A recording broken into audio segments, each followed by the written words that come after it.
Oke, Assalamualaikum warahmatullahi wabarakatuh. Perkenalkan, nama saya Muhammad Nifari dari Program Studi Teknologi Rekayasa Otomasi Angkatan 2024 dengan 3 digit NIM terakhir 102. Sini saya akan menjelaskan tentang praktikum dasar sistem kontrol, yaitu kontrol motor DC menggunakan coding dengan bantuan kursor AI.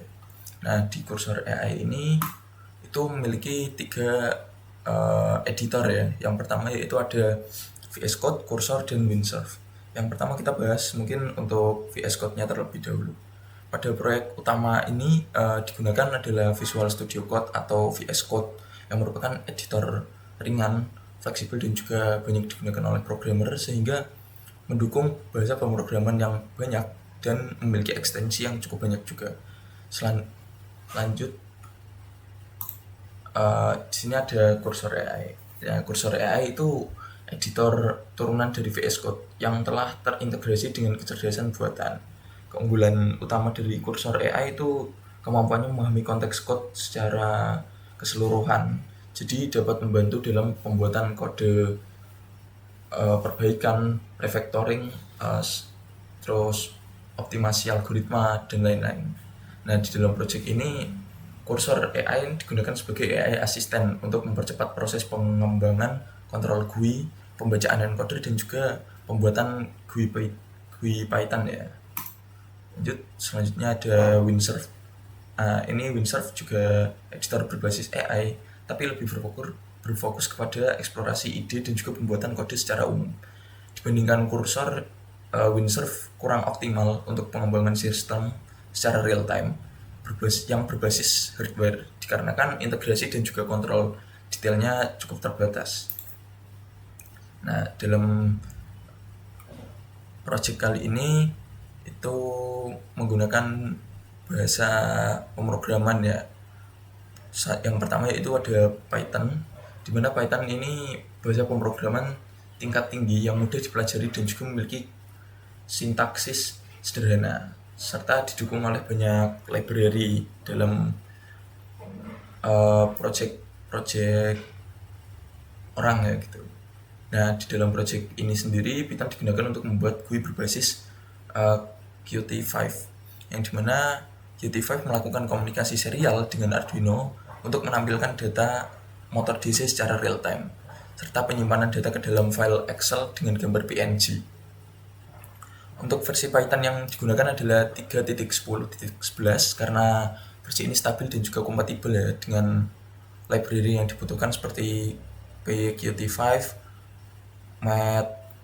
Matplotlib dan juga Python serial. Untuk proses instalasi Python dimulai dengan mengunduh, terus habis itu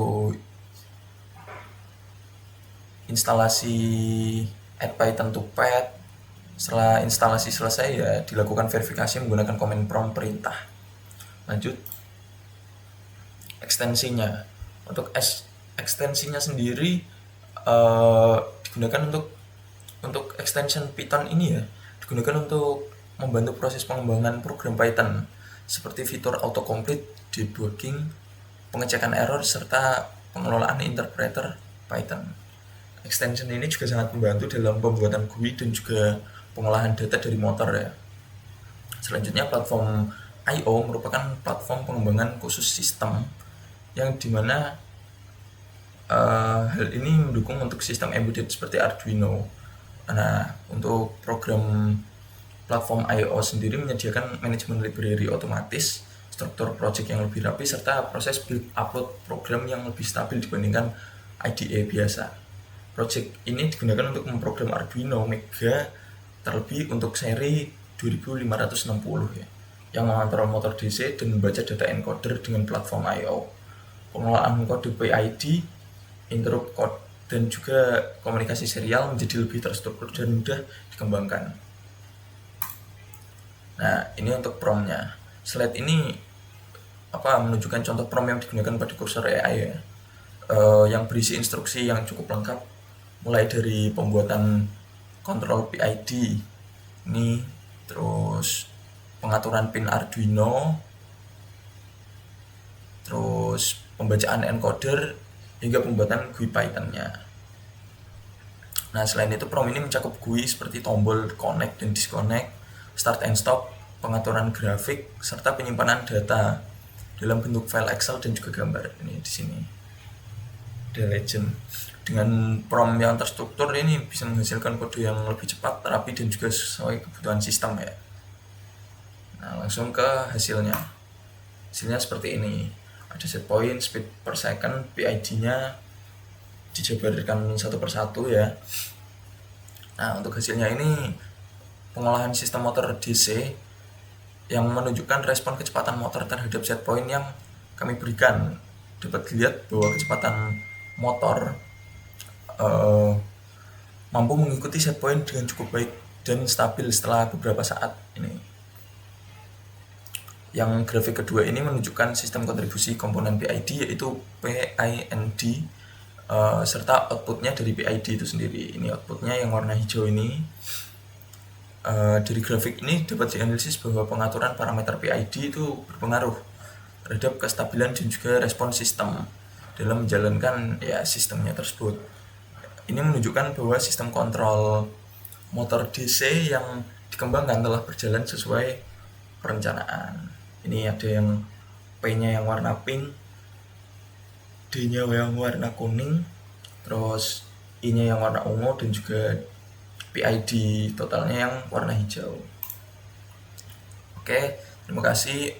Dapat disimpulkan bahwa penggunaan bantuan AI melalui kursor sangat membantu ya dalam proses pengembangan sistem kontrol, apalagi kontrol motor DC, dimana AI ini itu bisa mempercepat penulisan kode, meminimalisir kesalahan, dan juga membantu dalam pengembangan fitur yang lebih kompleks. Oke, sekian presentasi dari saya. Kurang lebihnya mohon maaf. Assalamualaikum warahmatullahi wabarakatuh.